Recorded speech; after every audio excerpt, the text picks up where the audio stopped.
대장동 의혹에 대한 JTBC의 새로운 취재 내용을 지금부터 전해드립니다. 정확히 10년 전 저축은행 사태가 벌어졌습니다. 고객들의 소중한 예금을 제멋대로 빌려주다 은행들은 문을 닫았습니다. 수십조 원의 공적 자금이 투입됐습니다. 그런데 당시 부실한 대출 중 일부가 최근 논란인 대장동 사업에도 흘러 들어갔습니다. 이 문서는 2014년 예금보험공사가 대장동에 들어간 저축은행 대출을 조사해 검찰에 넘긴 조사 보고서입니다. 2009년 부산저축은행이 대장동 사업에 빌려준 건 1,805억 원, 이 중 276억 원을 남욱 변호사 등이 조직적으로 빼돌렸다고 나옵니다. 남 변호사는 이 돈으로 땅을 샀고 다시 그 땅을 담보로 오피스텔 32채를 차명으로 사들였다고도 돼 있습니다. 이 때문에 예금보험공사는 남 변호사 등을 배임과 변호사법 위반 혐의로 수사해달라고 검찰에 요청했습니다. 그런데 검찰은 배임 혐의는 쏙 빼고 변호사법 위반 혐의로만 재판에 넘겼습니다. 당시에 검찰이 다른 결론을 내렸다면 지금의 사태가 어떻게 됐을까? 먼저 심층 취재를 맡고 있는 최강일 PD가 보도합니다. 서울 강동구의 한 오피스텔입니다. 2012년 지상 15층에 260세대가 입주했습니다. 이 남욱 씨라고요? 되게 조심해라고 제가 생각하고 있었는데. 네, 월세 저희 보증금 내고 월세 내고 있는데요. 이분이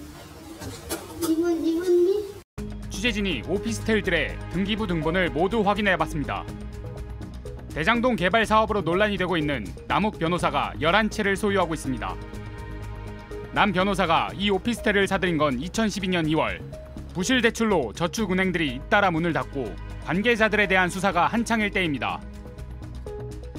당시 공적 자금 지원에 나온 예금보험공사가 대장동 개발에 투입된 부산저축은행 돈 1,800억 원의 현황을 조사해 검찰에 넘긴 수사 의뢰서입니다.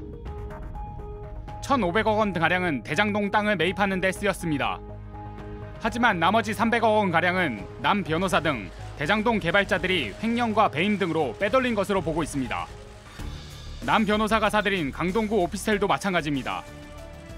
남 변호사는 차명회사로 의심받는 나인하우스를 통해 저축은행에서 빌린 돈으로 대장동 토지를 매입했습니다. 우리는 일을 하기 위해서 한 사람들이야. 사실은 얘들이 우리를 바지사장 이런 거 내서 돈이 많아서 데려간 게 아니라. 저축은행 부실 사태가 터지며 대장동 개발이 무산되자 남 변호사는 이 토지를 담보로 25억 원을 빌립니다. 25억 원 중 일부를 강동구 오피스텔 32채를 사들이는 데 썼습니다. 이후 11채는 남 변호사 본인 명의로 돌리고 나머지 21채는 또 다른 대장동 개발자인 정영학 회계사와 정재창 씨의 친인척으로 넘겼습니다.